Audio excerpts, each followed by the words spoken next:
అందరికీ జై శ్రీరామ్, జై భారత్ మాతాకి. నా పేరు చెట్టికింది భీమ్. ఈరోజు మనం మాట్లాడుకుంటున్న విషయం విగ్రహారాధనకి బైబుల్ వ్యతిరేకం. ఇది చాలామంది ప్రచారం చేస్తారు. విశ్వాసులు కానీ బోధకులు కానీ ఇదే మాట్లాడతారు, ఇలానే ప్రచారం చేస్తారు. అసలు విగ్రహారాధన అనేది బైబుల్లో ఉందా లేదా? బైబుల్లో ఉంది, వ్యతిరేకంగా ఉంది అని అనుకుంటున్నారేమో. ఫస్ట్ స్టార్టింగ్లోనే ఆదికాండం నుంచి మొదలవుతుంది. ఆదికాండము 28వ అధ్యాయము. యాకోబు తన తండ్రిని అన్నని ఇద్దరిని మోసం చేసి తను పారిపోతాడు. అంటే వాళ్ళ అమ్మ చెప్తుంది అనమాట, రిబ్కా అంటే మీరు కరుణాకర్ గారు చెప్పారు చూడు, ఆ రిబ్కా కాదు, ఈమె బైబిల్లో ఉండే రిబ్కా. ఈమె ఇద్దరు కొడుకులు ఉంటారు, ఈ యాకోబు వాళ్ళ అన్న యేషోపు. అయితే యేషోపుని మోసం చేసిండు, ఈసాకుని మోసం చేసిండు, తన తండ్రిని మోసం చేసినాక అన్న వచ్చి ఎక్కడ చిన్న కొడుకుని చంపుతాడో అని చెప్పేసి ఆమె భయపడి తన తల్లిగారి ఇంటికి పొమ్మని చెప్తాడనమాట. ఎవరు? రిబ్కా అనగానే మీరు మళ్ళీ కరుణాకర్ గారు చెప్పిన రిబ్కాని గుర్తు తెచ్చుకున్నారు, కానీ ఆమె కాదు, ఈమె బైబిల్లో రిబ్కా. యాకోబు తన అమ్మమ్మ వాళ్ళ ఇంటికి వెళ్తుంటే మధ్యలో ఒక చోట చీకటి అయిపోతుంది. చీకటి అయినప్పుడు ఏం చేస్తాడు, ఇంకా ఆ రాత్రి అక్కడనే స్పెండ్ చేయాలి కాబట్టి పడుకోవడానికి ఒక ప్లేస్ చూసుకుంటాడు.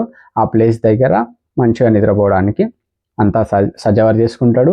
కానీ తల కింద పెట్టుకోవడానికి ఏదన్నా వెతికితే అక్కడ పక్కలో ఒక రాయి ఉంటుంది. ఆ రాయి తీసుకొని తల కింద పెట్టుకున్నాడు. యాకోబు అంటే ఇజ్రాయేల్ ప్రజలకి మూల పురుషుడు. ఆయన పేరు తర్వాత రానున్న రోజుల్లో ఇజ్రాయేల్ అనే పేరు పెట్టారు. ఆయన పేరు యాకోబు. తల కింద ఆ రాయి పెట్టుకొని మంచిగా నిద్రపోయాడు.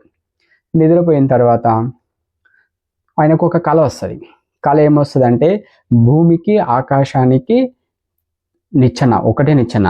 ఆ నిచ్చెన పైనుంచి దేవదూతలు కిందికి వస్తున్నారు, కింది నుంచి పైకి పోతున్నారు. పైననేమో యెహోవా నిలబడి యాకోబుతోని మాట్లాడుతున్నాడు.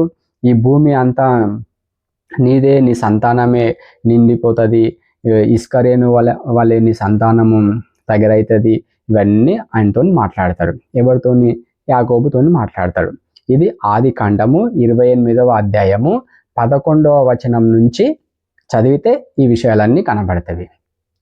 అప్పుడు మనోడు ఏం చేసిండు, ఉదయం లేచి నాకు దేవుడు ప్రత్యక్షమైండు, కళ వచ్చింది కదా అని చెప్పేసి అప్పుడు ఆ రాయి తీసి, పడుకున్న రాయిని తీసి నిలబెట్టి దానిపైన నూనె తీసుకొని నూనె పోసి అభిషేకం చేస్తాడు. అభిషేకం చేసి ఇంకా తను అమ్మమ్మ వాళ్ళ ఇంటికి వెళ్తాడనమాట. అక్కడ పూజ చేసి మొక్కుతాడు. దేవుడికి గుర్తుగా బేతేలును అని పేరు కూడా పెడతాడు అక్కడ ఆ ప్లేస్కి. మరి ఇది విగ్రహారాధన కాదా? ఇప్పుడు మామూలుగా హిందువులు చేసే విగ్రహారాధనకి ఇక్కడ యాకోబు చేసిన విగ్రహారాధనకి తేడేమనే ఉందా?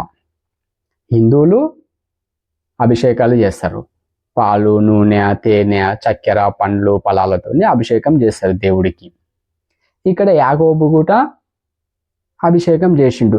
తన దగ్గర నూనె ఉంది కాబట్టి ఆ నూనె పోసి ఆ విగ్రహానికి పూజ చేశాడు. మరి ఇందుట్లో మీరు వ్యతిరేకించడానికి ఏముంది?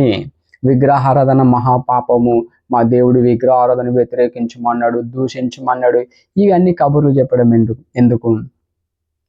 ఇప్పుడు యాకోబు అంటే ఆషామాష వ్యక్తి కాడు, ఆయన ఇజ్రాయేల్ ప్రజలకి మూల పురుషుడు. ఇప్పుడు ఎవరైతే మేము క్రైస్తవులం అని మాట్లాడుతున్నారో వాళ్ళందరికీ మూల పురుషుడుగా అతని పేరు చెప్పుకోవాలి. అతనికి ముందున్న అబ్రహాము.